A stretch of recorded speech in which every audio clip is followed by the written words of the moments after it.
One of the accessories I'm most excited about for my 1780s outfit is the hat for sure.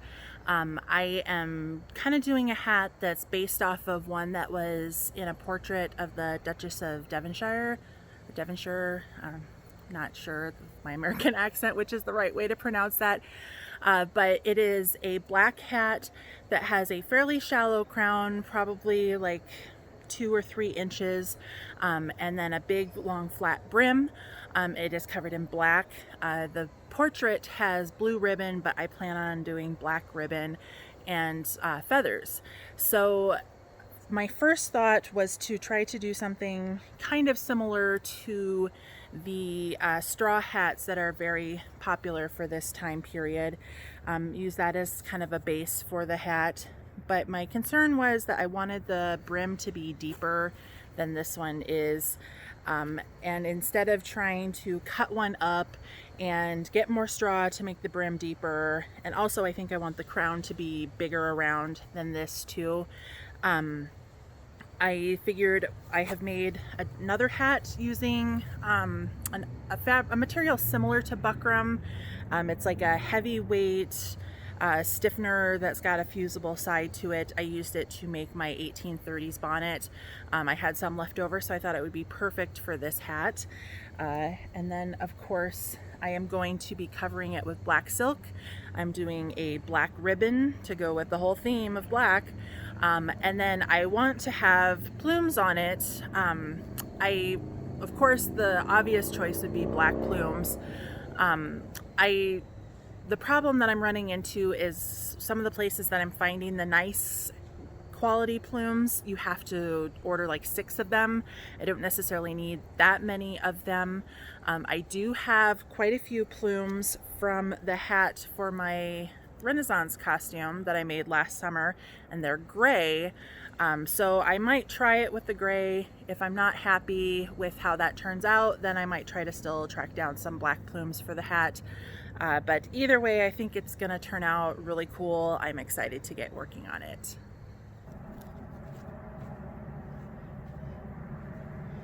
So I have all my pieces to start the hat with.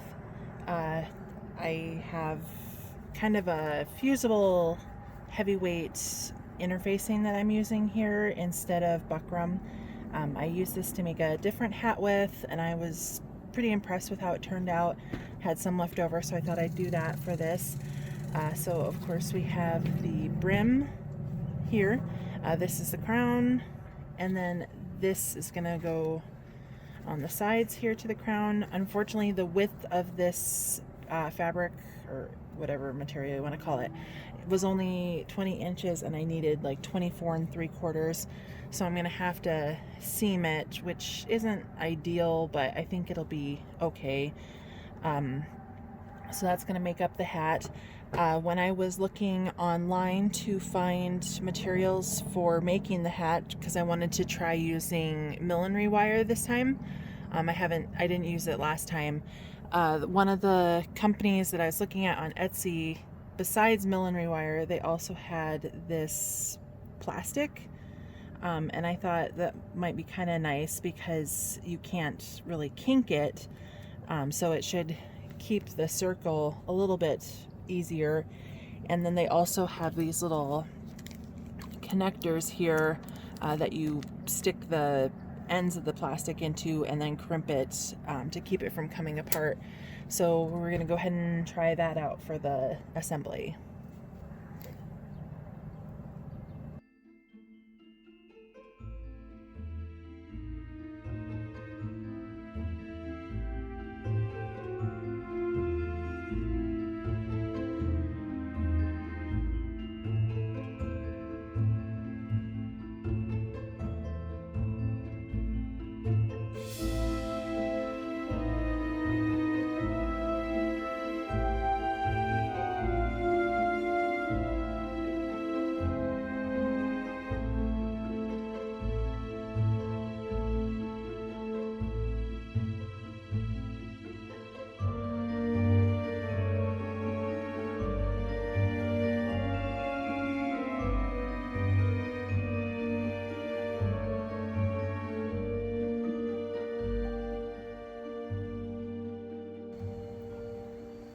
I have been working on sewing down this plastic brim material onto my piece for the brim of my hat.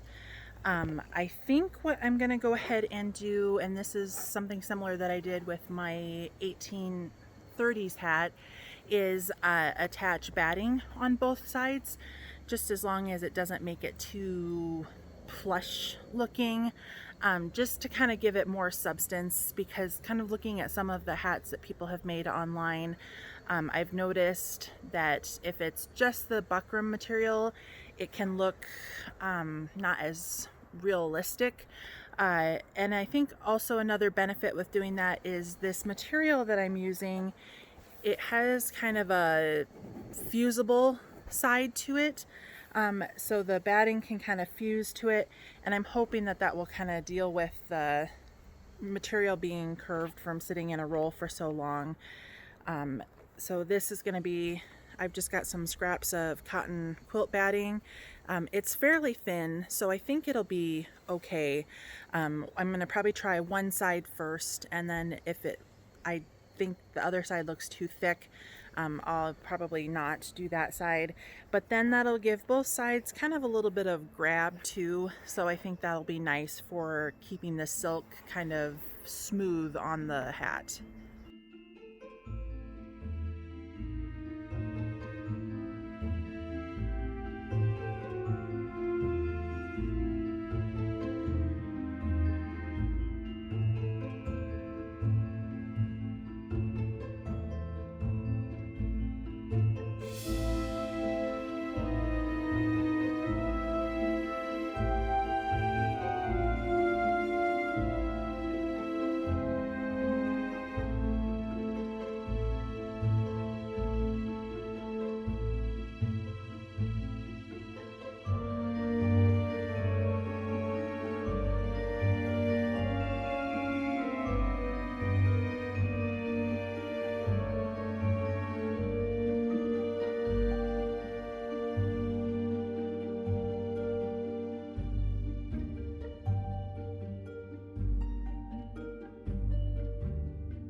So I have finished up the main part of my hat. So I have got the kind of interfacing stiffener fabric. I went ahead and used the batting to kind of pad it out a little bit, making it a little bit squishier. You can just kind of see, maybe, the plastic material is making up the edge of the brim. Here's what that looks like. So I stitched that all the way around, and then I did that on this inside edge as well. Then I went ahead and put on the batting. I fused that down because the one side of this material, like I say, has that kind of fusible on it. The other side is kind of this more like felt kind of texture. I did go ahead and stitch down the edge just to make sure it was as smooth as possible. And then for the crown of the hat, I did end up having to seam it. I didn't have a piece of material that was wide enough to do the entire circumference of the inside. And then I did go ahead and stitch in this extra piece here just to kind of reinforce the seam a little bit, just so that it wasn't, it just would kind of bend really easily where that seam was at. So this kind of is helping it hold this conical shape a little bit better. And then I did also kind of just do this quilting, I guess you would call it, around the inside, just because I thought that that would kind of help hold everything together and kind of marry everything a little bit better. my initial plan was to go ahead and attach this piece then, and just have the blank as is. I'm going to use more of this plastic for that as well, but I think what I'm actually going to do is wait for my silk to arrive and then go ahead and cover the top side of the brim first. That is just going to be flat, so I'm going to cut a big circle, and then I'm going to have to kind of slash it so that it can fit up the sides, and I can stitch around like this, and then I can turn the edge over to the underside here and stitch it down. And then I think what I'm going to do for the underside, which should hopefully save both on how much of the fabric I'm using and also make it a little easier to attach, I'm going to cut a long rectangle that will go all the way around the edge, and then I'll pleat it together so that it will match the inner circumference, and that will give the underside kind of a little decorative accent too. That way I can kind of, with the right side down and the fabric facing out this way, I can stitch all the way around the edge, and then I can flip it up and over and then kind of tuck it, stitch it in on the inside. Then I can go ahead and work on covering the crown. I'll probably do the top and then do the sides. And then the last piece will be to cut two pieces similar to this shape and this shape, sew them together, stitch them down, and then kind of pop it in, and then that should be covering the hat.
So we now have the silk on the outside. Next step is gonna be working on putting the silk on the inside. I also got the top of the hat stitched on. We will be putting a piece over the top, stitching around the edge. Then I will take a band to do the side, flip it up, stitch along this end. When I come to the seam, I'll stitch down the side. It'll flip down, I'll roll the end under, and then I'll stitch right along the bottom edge here to secure it on the outside.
So the underside has been stitched around the edge and then folded and pleated to make it fit on the inside, and then just a little running stitch here to secure it down as I work on the other portions.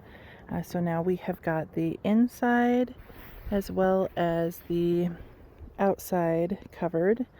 We'll just be putting on this side piece after we insert the lining.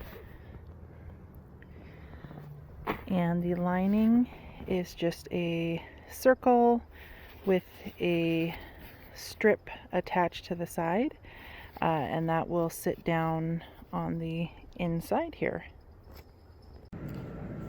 Alright, so the hat is now completely covered. I've got the inside and outside done.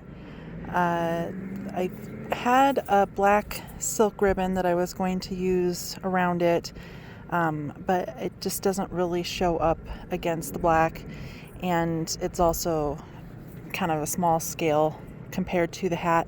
So I think what I'm going to do is I am going to make a band to go around the outside with the same silk taffeta that I used for the hat, that I'm going to kind of gather to give it a little bit of texture, and then I will make a bow with that, and then the silk ribbon that I do have, make a second bow, and I think the combination of the two should look pretty cool.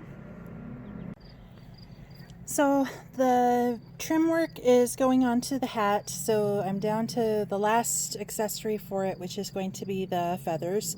I did decide to go ahead and purchase a couple white feathers, and I am going to go ahead and just dye them myself. Since it's a animal material, just like silk or wool, it should dye fine with acid dyes, which are what you would use for silk or wool. Acid dye sounds a little intense, but really all it's referring to is that you need an acid to set it. The most common acids for this are going to be either vinegar or citric acid. I have pretty much all these materials from when I dye wool for either spinning or knitting. So I've got 2 extra large feathers. These were pretty much the largest feathers I could find online. It was about $50 with shipping and everything for the 2 of those. I am using Dharma Trading Company acid dyes. They are my favorite acid dyes. I have tons of colors from them. I will be using citric acid to set it. We will also be using hot water, and then I have some dye already mixed up, so it's a mixture of water and dye, and to be honest, in its powder form is the most dangerous version of this dye, mostly just because you shouldn't be inhaling fine powders. They recommend that you wear a respirator when you're mixing up your dyes. Once it's in a solution like this, it's not really going to do, I mean, I wouldn't recommend that you drink it, but the worst it would do to your skin would be stain it. When I dye wool and yarn, I usually either microwave it for a few rounds, or else you can also do it in the oven. The problem that I have for this is that these feathers won't fit in either my microwave or any pans that I would have big enough for the oven, that would also be able to stand up to the temperature in the oven. So what I'm going to try to do is I just grabbed a tote from our basement, emptied it out, and then I will be putting the feathers in, getting them wet, adding the dye water, and then boiling hot water. Hopefully I won't deform the tote doing this. And then I also plan on putting it in my bathtub and filling hot water around it in the bathtub, so I can try to keep the temperature as high for as long as possible. I mean, the acid is the most important part, but we also want heat to try to set this. Thankfully, since they're feathers for a hat, they're not going to really be washed, so you don't have to worry as much about if it sets long term for it washing out, but I do want to try to get them as dark black as possible. So I will be using quite a bit of dye. Black is one of those colors that you want to use as much dye as possible to try to get that to set.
So I have got the feathers soaking. You know, usually when you're dyeing most things, they recommend that you have the item wet first. For yarn, they usually recommend letting it sit for an hour or so to make sure it's thoroughly soaked. So I would assume it would be the same thing with this. There's not quite as much material here, but I will let it sit for a little bit and then move on to dyeing it.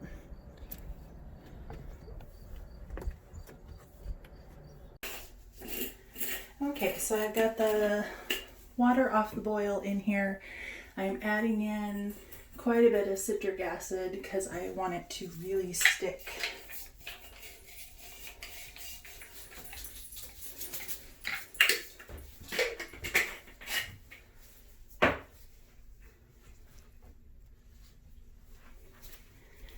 And adding in the dye.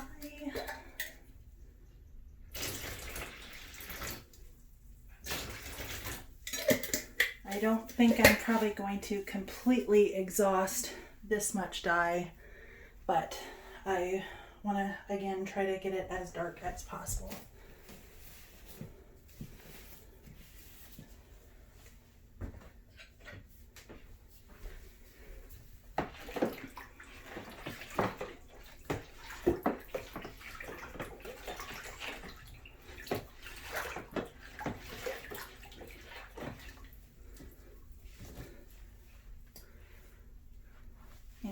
And go the feathers.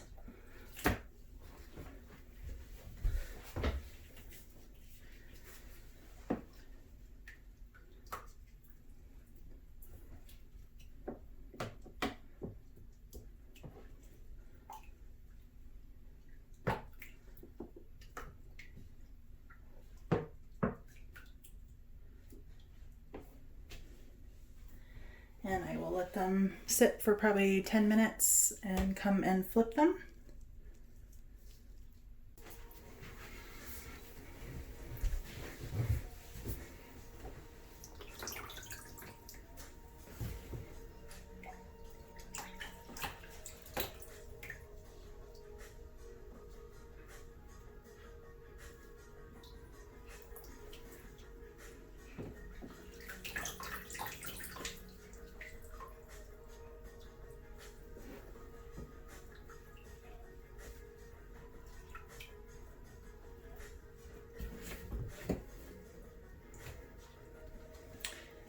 Alright, I think what I might do is add in some vinegar since I'm out of citric acid. Sometimes boosting the acidity helps it stick a little better. And then I think I am just going to let it sit for probably a few hours, come up to room temperature, cool down, and then try rinsing them out.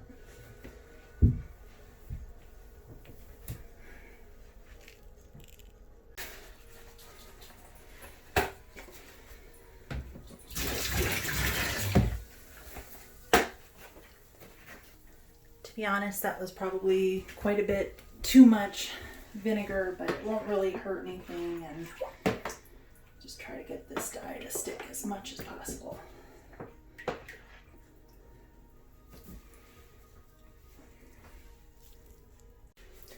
Okay, it's been not quite 10 minutes, and let's check on it.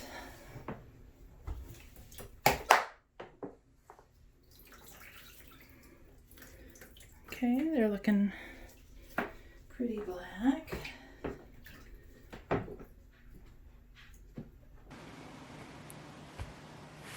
So I have finished covering the hat. We ended up with a little accent band here. It's a little narrower than I was originally thinking. I might remake that down the road, but it should work for now. And here is a little bow for it. The inside is all covered, and we have it pleated around the edge. I wish I hadn't ironed down these pleats. I wish I would have just left them as is, but I'm still pretty happy with how this turned out. And then the feathers are dyed.